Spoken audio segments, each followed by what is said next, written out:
back with another episode of Lakers Weekend, everyone. It's Lakerholics Spotlight. Appreciate you joining us right here at the Lakers Fast Break. Got the Lakerholics here. Make sure you stop on by Lakerholics.com. They've got all the information that you need on the Lakers, plus great opinions and more. And you can also share your opinions as well right there at Lakerholics.com. Well, the Lakers heading into the Magic Kingdom later today, for the Lakers and the Orlando Magic. Looking forward to that. Can they keep the winning streak going? It's at 8 right now, and they have turned their fortunes upside down with a great run by the team. They all seem to be happy. LeBron is getting eaten by alligators on the golf course. It's just absolutely just a great time right now. And well, he almost got eaten up by, that alligator did, or yeah, the alligator did want to really eat him. If you watch the social media, or at least Lakers Fast Break on Twitter, you get to see that. Yes, he's kind of peering in there. But yes, they're having fun now. They're enjoying themselves, and it's great to see because the Lakers are now solidifying themselves in third place in the Western Conference. And here today to discuss the rise of the Los Angeles Lakers on this 8-game winning streak, Luka's MVP chances, and more. Two great men indeed. It is, of course, first off, the legendary Laker Tom, the guy who puts out more Lakers blogs than anyone else. It is Laker Tom at Lakerholics.com. Laker Tom, great to have you here. Do you have the Coke in hand? Always in hand. Okay, I have my chocolate milk in hand. So there you go. All right. Gotta have our libations. There you go. Absolutely. Shout out to Curtis. Can you imagine how much fun Austin and LeBron and Luka are having now that they're all golfing together? Yes, that's because Luka has now picked up the game. LeBron has showcased his game more, and of course, everybody knows how well Austin plays. We'll see if Austin is a go for later today. He is listed as questionable leading into the game. But Laker Tom, it's been a great week for the Lakers. They have thrust themselves back into the national spotlight. A great 3 weeks, man. Well, eight games. Let's just say 8 games as far as I'm concerned. So I'm considering it 12 games because starting with the February 28th rout of the Warriors, we've won 11 of 12 games. Yes, we have. You know how many games we have remaining? We have 12. Yes, we have 12. If we repeat 11-1 in the next 12 games, which is possible, we will end up with 56 wins.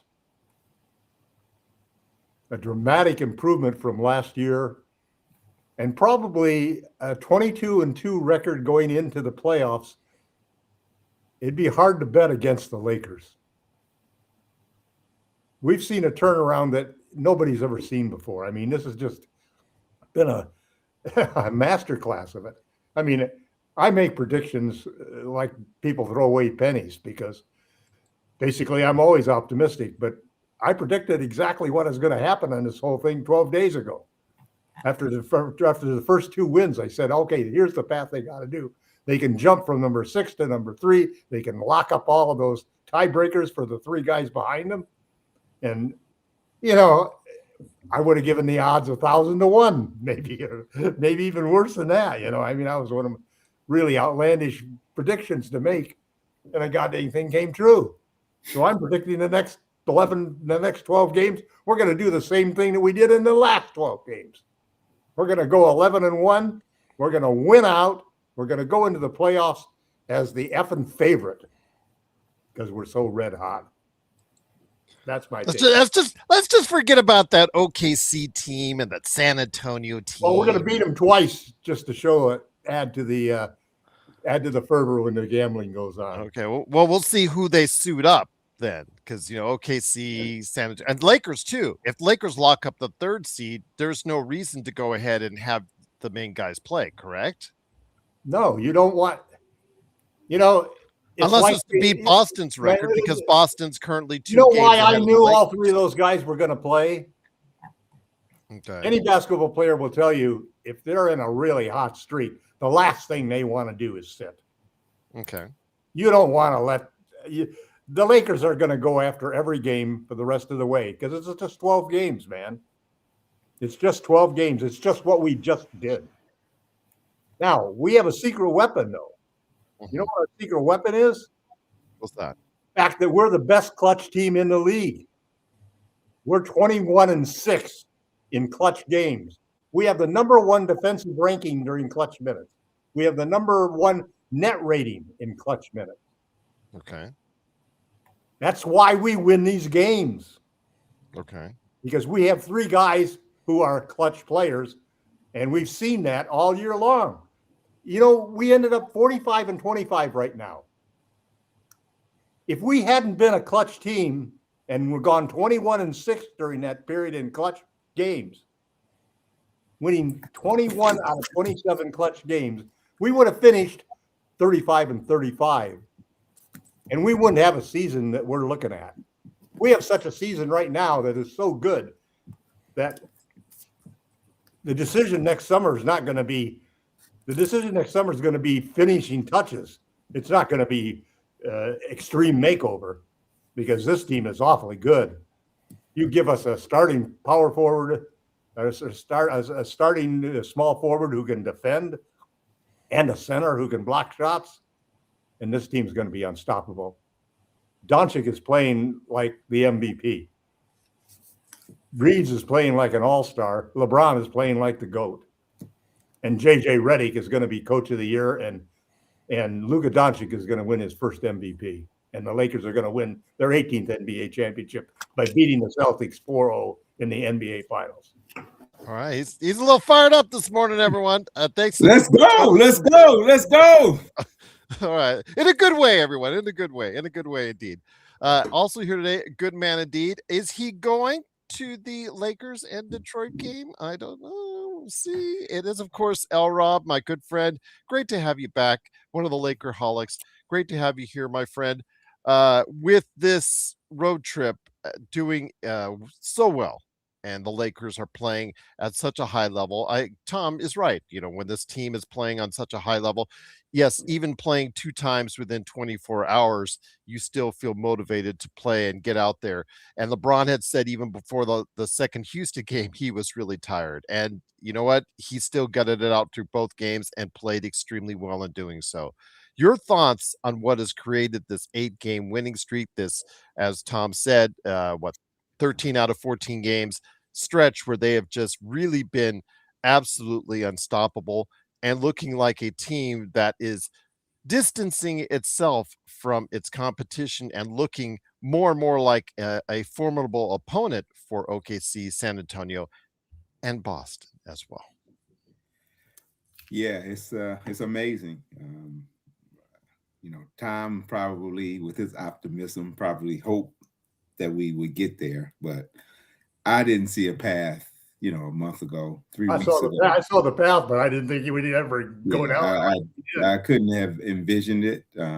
So it is amazing. It's exciting. It is, you know, the players feel great about going to the games. The fans feel great about watching them. It's, you know, you get caught up in the fever, and it's not a gap year, is it? Huh? Yeah, that winning feeling is nothing like it. So, you know, you kind of expect to win games now, which is a change.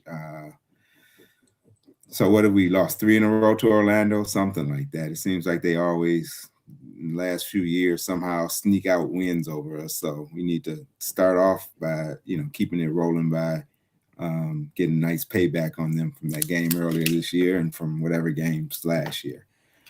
I don't know if I'm gonna make the Pistons game. You know, I share season tickets with 4 of my siblings. So some reason this year, and I usually get the Lakers game. This year, somebody else had first draft and they snatched the Lakers first. You know, like, so who knows? I may try to squeeze. Company has a couple tickets, and hopefully I can maybe slide in on one of those. I hope you do, my friend. I hope you do. Yes. It's great feeling. JJ, you can't, you know, he took some heat for when the team was struggling. So I think you got to give him credit for holding the team together, figuring out roles, making some tough decisions, settling on a lineup, getting DeAndre Ayton motivated to play decent ball. He's gotten Jackson Hayes to play the best he's ever played. LeBron has cut down on his pointers, and since he came back, and have committed to being more of a physical presence inside. He's moved him off the ball the way every other coach said that they eventually would, but he's the first one to really get him to commit to doing that. Of course, having Luka doesn't hurt. And then what can you say about Luka? So this is, like Tom said, this is his stretch. If he, I don't know if he has a legit shot for the MVP. With Shea being so far out ahead and being number one, and then the impact Wemby has had on the Spurs, you can't deny that. So I think he's right now, though, he's climbed ahead of the Joker, or he's even with Joker, and he's climbed ahead of some other guys. Cade, of course, with his entry, and Jaylen Brown, some of those guys. So, but if Luka comes and finishes as strong as he's been in the last, 10 games, I mean, who knows? And those guys still got to hit their 65 games. So, they may go, get tweaked or something. Who knows? But it's been incredible to watch. So it's fun times, kind of, back when Kobe was on his roll, we enjoyed that, but we didn't have a great team. So that was probably all we were looking forward to. Whereas now we're looking forward to the show and the W's. So, but what's really amazing is that all of us were expecting a gap year after we didn't trade that first round pick, and the way the team had struggled, and the only thing keeping us above water was really the clutch play. But all of a sudden, man, I must have read post tweets from a half a dozen people who had the same feeling I did when we beat the Bucks and Clippers in 2020 before we went to the championship. I knew then that we were going to go all the way. And I feel the same way now. I think this team can win it all. And I've always said from the start of the year that I thought this year was the best opportunity we would have, because OKC is only going to get OKC and the Spurs and all those teams are so young that they're only going to get better, man. The competition is going to get better, and it's going to take Mark Walter to do everything he can just to keep us getting better at the same rate that the other people do.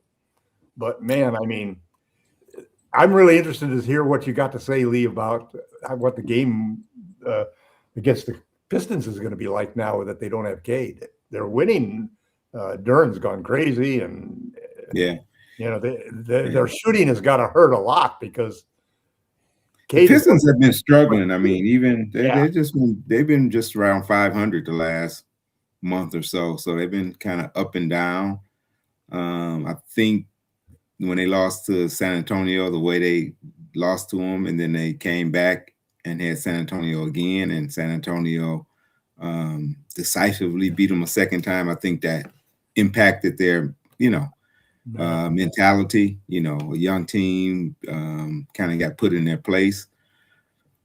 So the first season, though, that it's the first season where they've dominated, and they've never had, teams. They were never the hunted. They were never. I mean, they haven't been the hunted. They haven't had any expectations. The first time you go through that, and you gotta fight through that. It's why. So I think the game, it's going to be a tough game. I mean, Pistons have a good team. Well, they play defense, man. Cade's the primary, handler, and he's the big piece. I don't know. I hope the Lakers don't come in thinking because Cade is playing, it's going to be an easy W, because the rest of those guys have shown that I think the Pistons are 7-2 or something like that without Cade. They have a pretty good record without him. So they play tough, and other guys get, hey, if all of a sudden you get 5, 6, 7, 8 shots a game, and now you get 15 shots, you're kind of excited about that. But make no mistake, I mean, they have no chance of really competing for anything serious without Cade. So what is the word? I've heard all sorts of different things about this collapse along. Yeah, I mean, it varies. For sure. Yeah, some guys come back in 4 weeks. Some guys it's been 5 and 6, some couple weeks. So they've been pretty tight-lipped about it. He'll be evaluated, they said, in 2 weeks. So How did it happen on the court? Or? Yeah, he was diving for a ball. The other player accidentally got him. I saw the play and got him in a way that just right underneath as they were diving for the ball, and it just got clipped. And they're thankful, El Rob, that it's not a fractured rib, because that's actually even longer. But the problem is in the process, as you know, and I'm sure you've heard about it, it's not just the fact it's the lung itself, but once you get back to lung, it's getting that lung back to working the way capacity it back was. in. And in the playoffs, that's when the bench gets tightened, the minutes go up for most star players up into the 40s, and if you got lung issues, then well, timing always determines who wins in the end, man. I mean, it's the injury at this time of year. I mean, but good news is hopefully we had all of our injuries earlier in the year. Yeah, you have to be healthy. Guys out for a good amount of time. Getting back to the Lakers, I wish we had another game with San Antonio, because that's that quick guards have been our kryptonite. And that's something, if we're gonna, where we're slotted now, if we're gonna win it, we're gonna go through San Antonio and OKC. So, we're betting that we're gonna play them last. And we're betting we're gonna play the Spurs first, because basically we're avoiding the Thunder.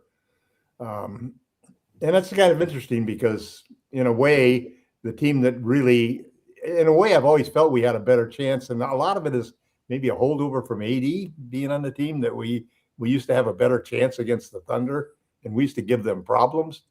Now I don't know if I feel that same way. I mean, I would rather avoid the Thunder, because I think they're a young team that's proven they can win it all. Yeah, well, we got Spurs are a young team that hasn't proven they can win it all. Yeah, 2 games against them, so those will be interesting. I don't think depends. It'll be interesting to see what we got to split. We have to OKC handles those games. 2 games. We can't lose both games to them. I'm just going to say this. With the Spurs, everybody's been pointing to their inexperience. They do have Harrison Barnes on the team, who I'm sure is guiding the team in the locker room as far as what to look forward to. But I would not underestimate Victor Wembanyama. I'm not saying, the Lakers have no chance. I'm just saying don't underestimate Victor Wembanyama. This kid, as I said last night, and I said on the NBA observations, don't underestimate this guy's will to win. He has it. The reason why he is such a dangerous player to play against, and a guy who probably will transcend the league for years to come, barring any health issues, is the fact that not only does he have the talent at 7'5", 7'6", taller than that, he has man. the drive. He has a drive. I've talked to people who know the family of Victor, who know Victor personally, and they've all spoken about the fact that he has it. He has it. I don't think any of us doubt that. I mean, he wants to be the best. He's the future. Great job of tanking by the Spurs, man. Well, he has intel. I'm blown away. Thank you for remembering that. Truly, this to you, Podfather, for the shots a while back. Thank you. Appreciate it. Very, very much appreciated. Yes, I was feeling that for a little while on that 3rd shot I took on here, but thank you so much for doing that. Truly appreciate the kind super chat. But when it comes to the Spurs, it's the fact that Wembanyama, it just has that drive to be better. He was not going to stay on the same timeline the Spurs were. If Victor Wembanyama weren't there, they wouldn't have traded for De'Aaron Fox, because that's something he was pushing for, to be competitive right away. This kid wants to win and win now. And in a series against the Lakers, I would love to be. Oh my gosh, of anybody. Maybe they can hire an ex-Mavericks general manager again. Oh well, yeah, we'll see on that one. Why didn't Wemby play against the OKC earlier earlier this week, or was that last week? That was the one thing I was disappointed about. I'm like, Come I on, know you're he going sat against. down a game because he was just fatigued. I know Yeah. he was coming off a Clippers game, and he All said right. after the Clippers game, he said Yeah. he was fatigued. So I guess they rested him So as that's well. what still You got to that's beat what him now. You still got to beat him bothers him now before about he gets today's NBA. down. Even if the best player, if the guy with the most drive, the next one who's the next big thing, if he doesn't get motivated to play against Joker, the other. Can you imagine Kareem back in the day? Wilt's on deck. You know what? I'm sitting out. I'm not gonna play against Wilt. I'm just telling No, you, he don't he wanted to underestimate drop this kid. 40 on Wilt. He wanted to go in there and try to destroy him. I understand it's a different mentality. I So agree with you Yeah, wholeheartedly, but but don't underestimate. now is when you got to beat. Now isn't when you got to beat Wemby. Not 5 years from now, man. When you put on I 40 agree. pounds and 5 years of experience, I agree. you want to beat him now when you can still knock him off his balance and you can still get him to make an awkward But move. also when he falls in love too much with the outside shot instead of going inside, because he does love those fadeaways. He does love the three too much. He still does things as a young player that maybe sometimes make you scratch But your head sometimes. he's an awfully good 3-point shooter is his problem. That's the problem. He's like 37, 38%. So yeah, and he gets You know, hot from there. there's a big argument among the analytics people that the 3-point shot is overvalued, and that has taken the game of stride. That we're better off if they were like 3 and 4 points rather than 2 and 3 points.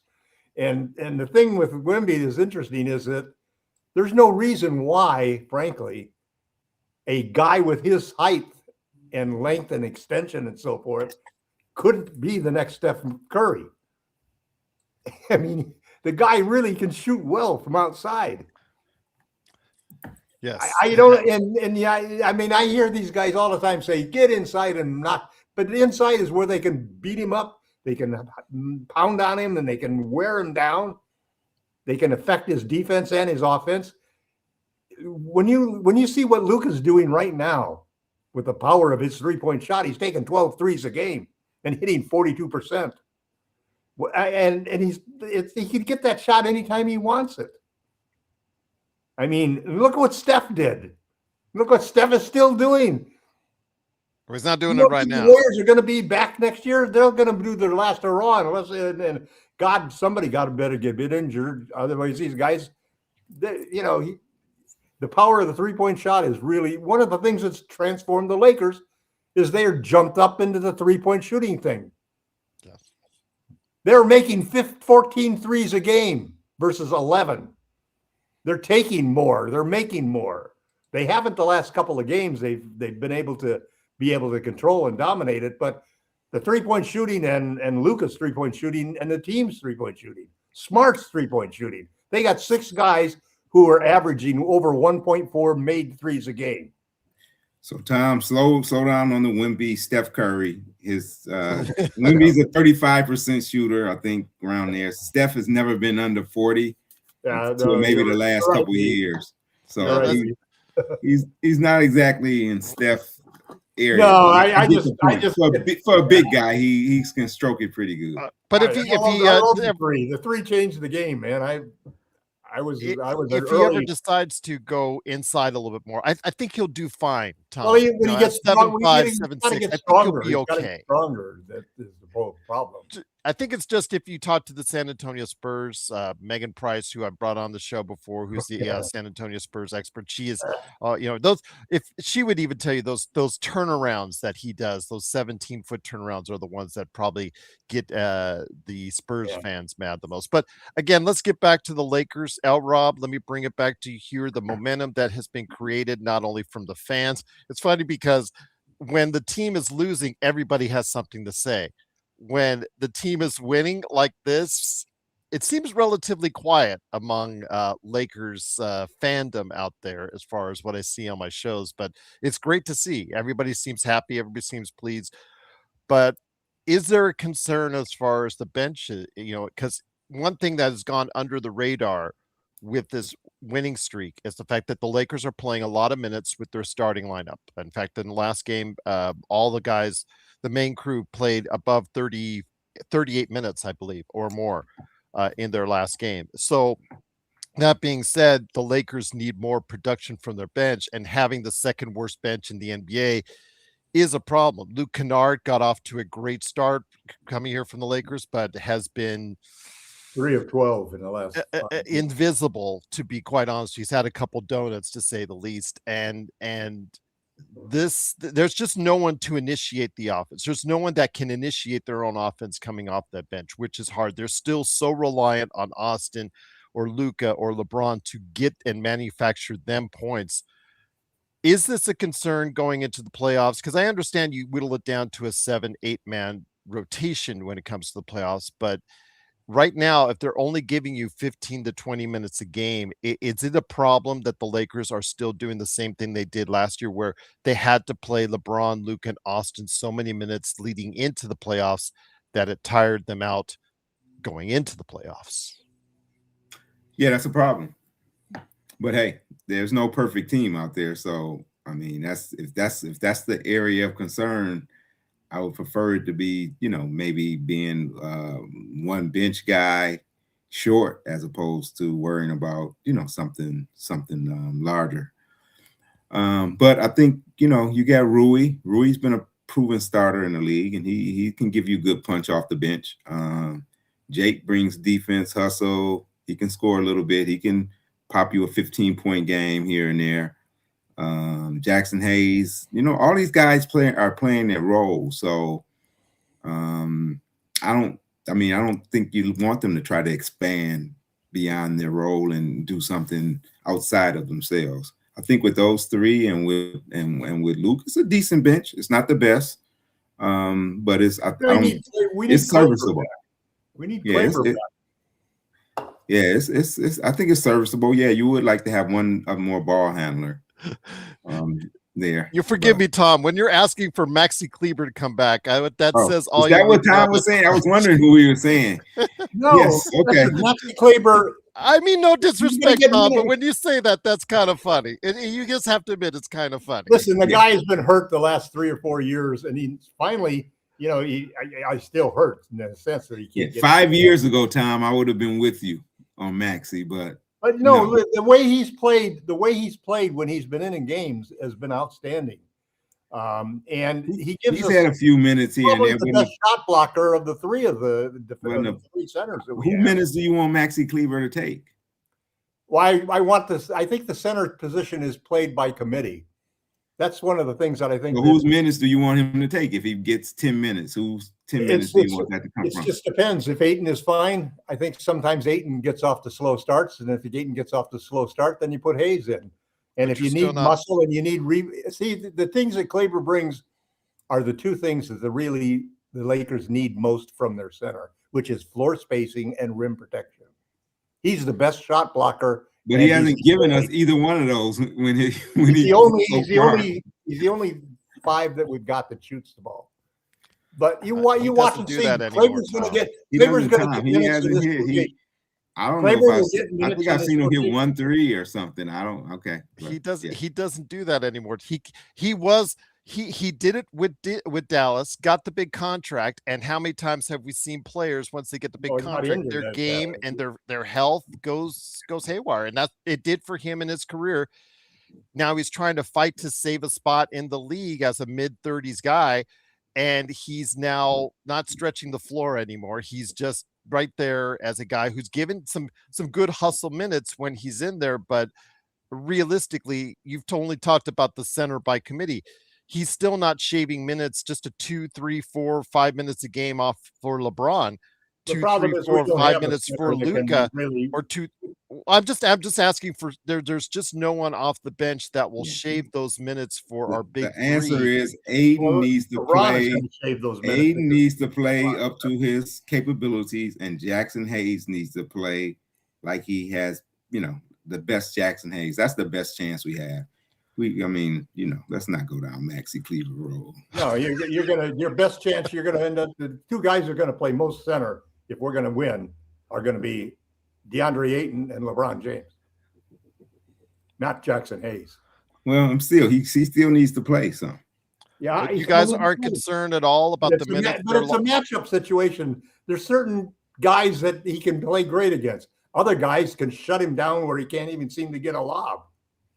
So And you that's guys what aren't happened in the playoffs last year because Gobert shut him down. He could not get a lob off of Gobert. Gobert shut him down. They packed the paint as well. Yeah, They took that by packing the paint. You literally take the lob out of the offense for the Lakers and allow them to go ahead and open up the shots. The Lakers had to make the shots from outside, and they didn't. But what I'm asking, guys, is the minutes that they're playing now are heavy for the starting five. I understand it's great because they're feeling good and whatnot, but last year they logged a great amount of minutes, the starting lineup did, before the playoffs, just to make it to that 50 wins. They don't have that buffer yet, but very soon, if they win as much as Tom is going to say they're going to win over the next, let's say 5 to 7 games, they will be an island. Look at the schedule. They got 2 tough games against competitive over 500 teams.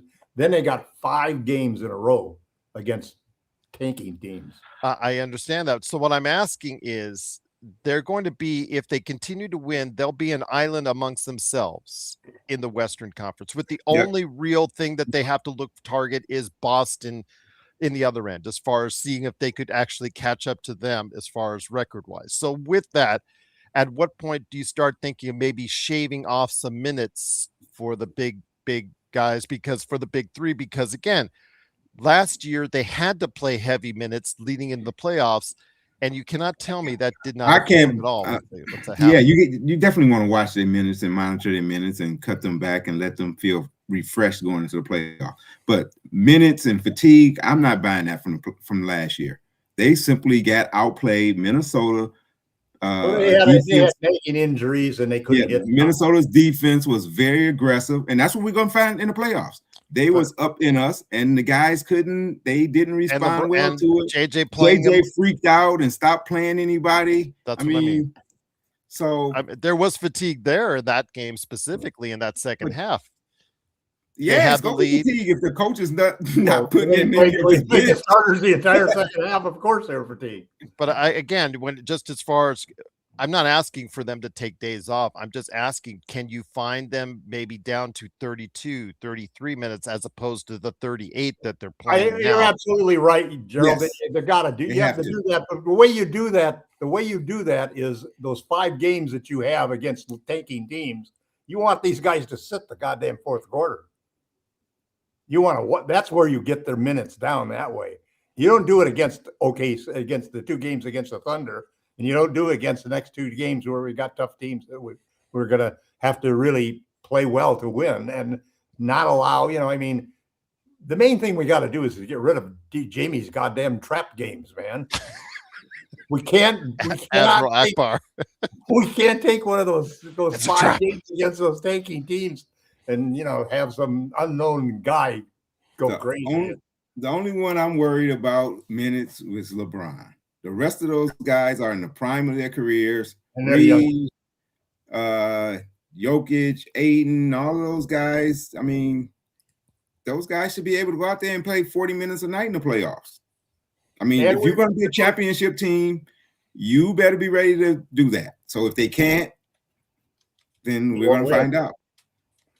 That's what I'm thinking. While I see this is like 2020 though. In 2020, we had those early injuries. And the complaints of everybody that's what saved us because our superstars got injured early and didn't have to play full seasons. Well, look at this year. That's exactly what's done. All of the time that LeBron, this is the middle of the year for LeBron because he missed the first half of the season practically. That's a great thing because the number of minutes that you're going to play this year is going to be a lot less.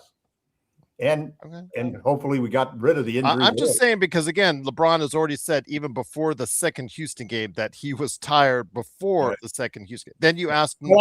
I like his answer to when the coach came to him in his last game. Are you tired? I know you guys are tired. He says, I'm not tired. And then Reeves forced to chime in saying, I'm not tired either. Okay. Well, I'm just telling you what is quoted by LeBron James. And again, he's fine now. See, he looked like he had a relaxing day of golf. I would take it easy with LeBron's minutes. Okay. You want him to be fresh. So heading into the playoffs, I don't want them to. I don't want them to take the foot off the gas, man. I understand that, Tom, and obviously you don't do that right now. I'm not asking them to do it right now.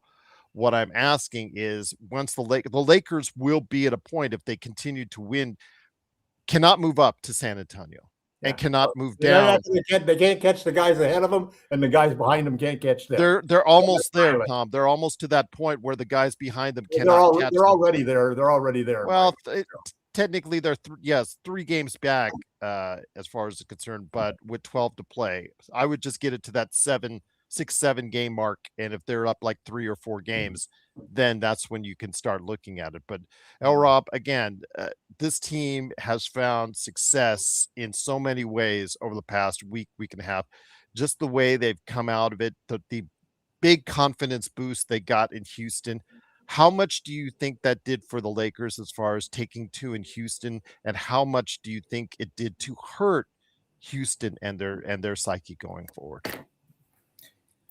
Yeah, I think that was a big momentum builder for the Lakers. I mean, we had a decent record, but we hadn't beaten good teams, and we definitely hadn't beaten teams with some athletic wings. So beating Houston, I definitely think gave them a boost of confidence and let them know that it was pretty much widely considered that Houston, San Antonio, and OKC were the top 3. So once you knock off one of those, you feel great about it. So, and then the way they did it with some good defense and a good defensive scheme and game plan.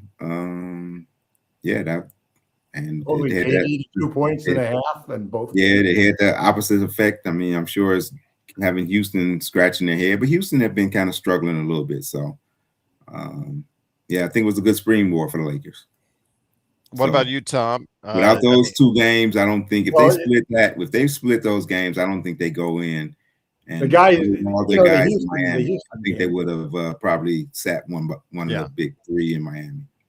I agree with you on that, Rob. Absolutely. Tom? I found fascinating when Houston, KD really took some hits in that 2-game series. And the Houston Rockets, the only team probably that was more dismayed by what happened in that series had to be the Dallas Mavericks. Watching Luka go on this thing where he breaks records that you're talking about records that no Lakers ever done before in 8 games, ever. And you look at the Lakers, the list: Kobe never did it, Shaq never did it, Magic never did it, Kareem never did it. I mean, you go down the line like that, and the way that Luka is playing right now, it's hard to imagine a better player. I mean, you got James Worthy saying that he's maybe the clutchest player the Lakers have ever had on their team. He's already set the record for 3-pointers by Laker players? Yes. Per season. He's averaging, I don't know if that speaks to Luka's greatness as much as the Lakers ever having a real 3-point sniper.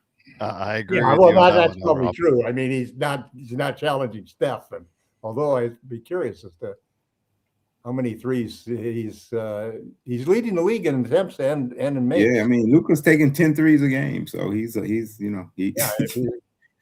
firing. That's the single biggest thing that's turned us into a top 5 3-point shooting team now. Your dream has come true, Tom. Your dream. That was one of our biggest gripes with Luka. It's like quit shooting when he was shooting. When you look at the turnaround, though, the 4 things are the 3-point attempts and the 3-point makes. The assists were up there at 30 close to every game, and the turnovers, man. I mean, yeah, but when you're shooting 40, Luka's up to 40% this, since the calendar turned 2026. You said he took 17 threes, and when you're shooting at that clip, then great. But when you're in your low 30s, then I don't want to see you.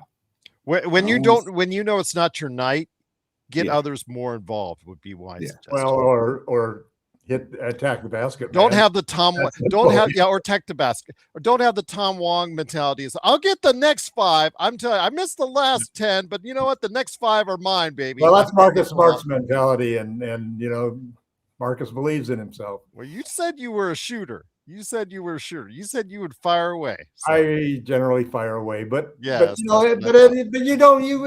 I'm hot, I'm going to keep shooting. If I'm hot, I'm going to shoot a lot more. And if I wasn't hot, I basically attack the basket. Fair enough. I'll just stand there at I'll just stand there at half court and just watch. No, I had a lot of games where I basically was more of I was probably attacking the basket more as a player than I was a long range shooter. Okay. But, all right. I was listen, all of the blacktops around my neighborhood had 3-point lines well before any other neighborhood. Jump shooters love their jump shot, and I'll just leave it at that. L. Rob, my friend, let me ask you this: a really big key to the success, obviously, is Luka, who's playing at an elite level, one of the best stretches of his entire career. Austin Reeves, in at least 2 or 3 of those games, has picked it up to the point where he now looks like a player that is going to been playing excellent defense, man. Yeah, well, a quickness. He does a good job on bigger guys. It's amazing. Ahmed Thompson still gave him fits. To be honest with you, in Houston, his quick, because he's so quick. Quick guards like YYC mentioned are going to give us a problem with our backcourt. But I want to touch on LeBron James, the golfer deluxe, right there. I want to ask you this: a key to the Lakers' success has to have been about how LeBron has evolved and changed his game. Especially since he came back from injury and realized exactly where he needs to pick and choose his spots and be efficient in doing so. Your thoughts on LeBron James and how this could ultimately, the way he looks now, prolong his career even more, if you think that might be the case. Yeah. It's been amazing to watch LeBron take a back seat and willingly do all of those little things that is helping his team win. So he is proving again that he is the ultimate teammate, that winning comes first. And, he's sacrificing some of his offense. You see him, his leadership, I think, is probably underrated too. I think he's part of what's motivated Luka, and he's kind of shown him what a professional looks like, and how he needs to be taking care of himself. And you see LeBron communicating on a lot more to his teammates, kind of demanding more out of them, and the more demanding and leading by example in a lot. So I'm impressed with him. I was with B. Scott. It's like, okay, LeBron, it's time to go. But you know what? If he's playing like this, and if he wants to come back, he would be a valuable and a welcome addition. But I think he's proven that he can still play, and if he's got the desire to still play, and he wants to go and play Cleveland or wherever else he decides to play at this, understanding his limitations and what he can do, yeah, he can definitely play this next year and another year. I don't necessarily agree with that. AR needs to take that Robin role. I think that the Robin role needs to be taken up by both AR and LeBron. They need to, one of them needs to pick and choose his spots alongside Luka when it matters and when it's available to them, because the defense, they might key on LeBron. That's when AR has to make his point. When the defenses are starting, like in Houston, when they did show double teams against AR, that's when LeBron needs to be more efficient. You say no, the Robin, as far as handling the ball, let me get L. Rob real quick, and I'll let you. Yeah, I just don't want to see him exerting all that energy handling the ball. Yeah, give it to him where he can. He's been pretty much scoring, in the paint pretty much. So I don't want to see him, running the offense and then settling for long threes. I think that's what you want AR doing. And so whether he's the second leading scorer and he's more involved with the offense, the Robin, you can title it like that. I just don't want him to be the second guy with the ball. And I think you're exactly right there, Lee. What JJ is doing and why this is such a big thing, this is the move. LeBron not just accepting, but embracing being the third option, means that he's not going to be the guy handling the ball all the time. He's going to play off of the ball, and he's going to play in the forward positions and center positions. He's going to play under the basket where he does it, where his defense becomes a positive and not a negative. And it's also to keep those minutes down. And it's to make the ball handling and bringing the ball up and dealing with that, to put that both in Luka's and Austin's hands, because they are, number one, the future backcourt of this team. And number two, they're the best two ball handlers in the court, because their speed and ability to handle the ball now is far better than LeBron's. His handle has really slipped a great deal. And this is a perfect thing. That, you know, when you watch LeBron, how happy he was when the Heat fouled Luka and he was going to get that 60-point game. And you saw LeBron and the whole bench just erupt in watching that situation. You got to remember, Luka's favorite player growing up was LeBron James. And LeBron James probably respects no player in the game today more than he does Luka Doncic. You put those two together and you throw in Austin Reeves, who's like both of those guys' best buddies in a sense. And the magic that has come out of those guys finally being healthy at the same time and playing together and getting into a little bit of a role has been wonderful.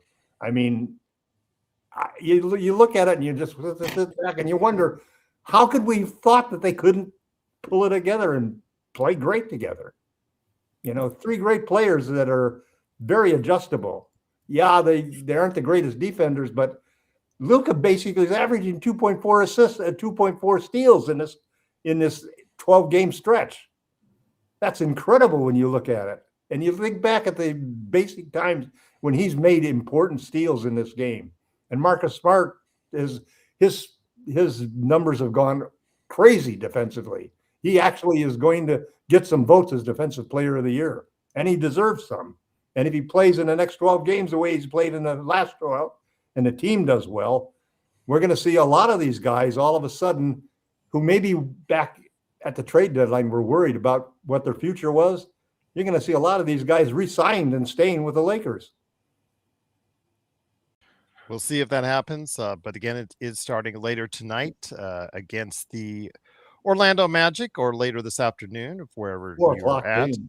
Yeah, 4:00 game. And we'll see about guys, about just a note about the post game. I don't know yet if I'm going to have it right after the game or late tonight. I will make sure I post a note there. So keep tuned into the channel. You'll see a note on that. But before we head out, Rob, again, I want you to touch on, because I know you have a hard out in 11 minutes. So I wanted to go ahead and make sure you get some final thoughts on this team as it heads into the final, well, let's say essentially 10 games of the season. This season has been a roller coaster. We thought it many times, like we said, it's a gap year, but now the Lakers with this current run have put them squarely themselves back into this conversation. And you know, as the odds on DraftKings and as the odds in the hotels near me here in Vegas start to go up in favor of the Lakers, your thoughts, my friend, as it gets closer to the end of the season on where the Lakers could go? Yeah, I keep beating the teams you're supposed to beat. Keep playing at the level that you're playing at. You got 2 red letter games coming up against OKC. You need to be very competitive. You need to win one of those games just to show then you're seriously, if you get swept by OKC, haven't looked good against San Antonio. Yeah, I mean, we've done great, but we don't need a new daddy.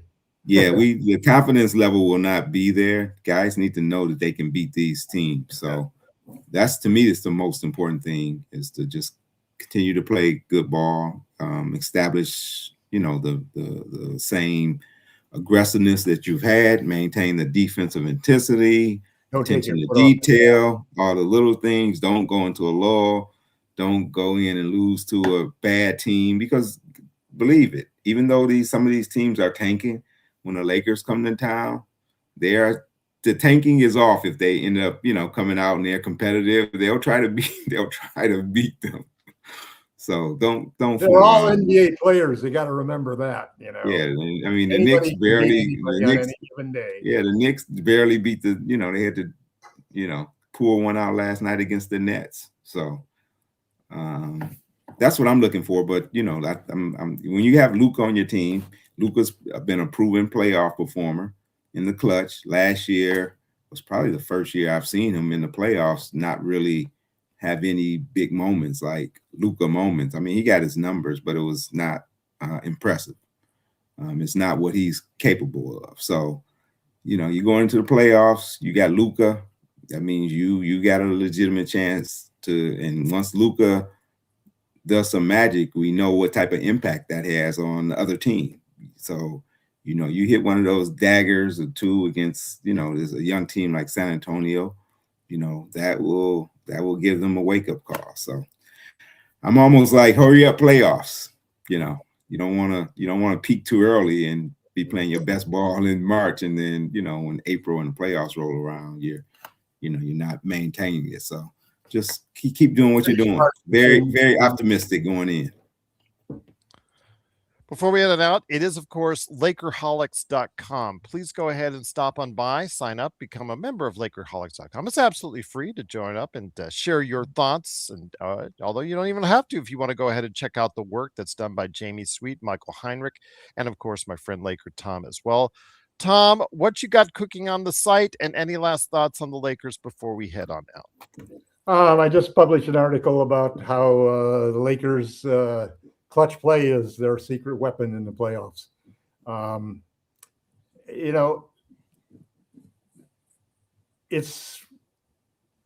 It's funny that life really is much better when the Lakers are winning. I mean, I try to not let my sports team's fortunes affect my family life and how I relate to everybody and what kind of attitude I'm in. But, let's be honest. When your team is winning and you go through a 3-week stretch like we just did, where you had only one loss, and that was a disappointing loss to, where we choked at the end and the Nuggets gave us another loss. But, we came back and we made up for that, and we're 4-1 against them with Luka. So, life is so much better when the Lakers are winning. And so I'd like to see another 3 weeks of the same thing. That would be something, that 6-week stretch where we went 22-2. I'd like to go into the playoffs with that in my resume. I'd kind of like to see another 2.5 months of it myself personally, but that's just me. I'm being a little selfish there. 16, let's see.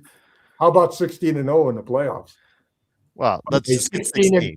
Just get 16. I don't care if it's 16 and 15. Let's just get 16. Maybe we do 16-3. I mean, if 11-1 is our new winning percentage, then how many? I just want to win 16 in the playoffs. I guess you go 16-2 probably in that case. I don't like care girls.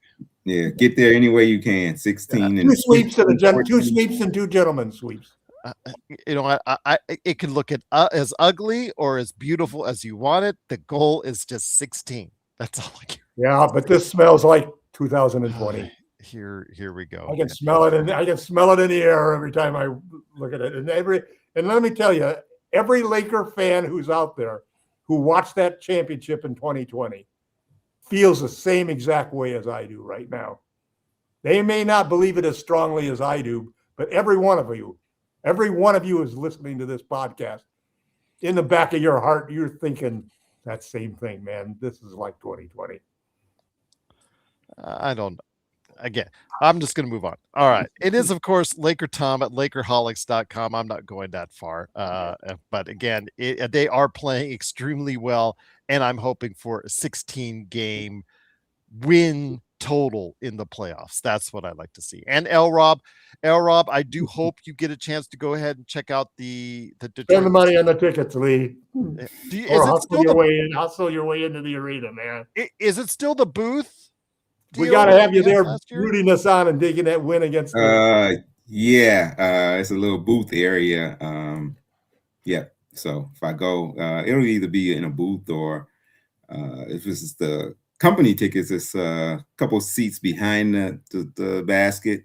If I have to squeeze in on my own, then who knows? I may have to even be in the upper level for it. So it's been a That's while. I haven't missed a Lakers game in, I don't know, 7 since the Pistons moved back downtown, which is 2018. So I was just checking the prices for the Thunder game. I Yeah, wish I had enough subscribers Oh, because man, I mean, I would I try to paid get you a press $1,000 pass. last year to go down, or 2,000. Nick and I paid $1,000 a piece to fly down to LA last year for a game, and we were going to do it this year, but Should have done it this year because the prices are being Yeah. jacked up. prices were crazy this year. love the Lakers, but no, I'm not ready to spend. I'm $1,000. not ready to drop a grand on them. Yeah. I wish this show were more popular. I would have actually gone for you and tried to get you press passes for that game. But again, it's all about numbers. So hopefully someday you guys can get us the numbers where we can go ahead and do those type of things. So if you guys have the chance, please let someone know about the Lakers Fast Break and Lakerholics.com, your places to go for everything Lakers indeed. We will be back later today for the post game. I don't know what time yet is. Yes, please just we'll let you know. We'll let you know. Just stay tuned to the notes. I will post it exactly when we're going to go ahead and do it, and I'll schedule it out. And then also, while you're waiting, go ahead and check out the great work I've done on Lakers Latest for the Fan Arc Network, and also the NBA Observations with Legend and Matt John I recorded yesterday, which is now available to you right now on this channel as well. So for Laker Tom from Lakerholics.com, L Rob, Lakerholics as well, this is Gerald Glasser. Thanks again for watching and listening. We'll see you later today. Will the Lakers continue the hot streak? Don't get eaten up by alligators, LeBron. As long as you don't, that's good. As we head and march into the playoffs, it's the Lakers Fast Break. Have yourself a great Lakers weekend. And Michael's not here, but I'll say it anyways. Aloha. Aloha.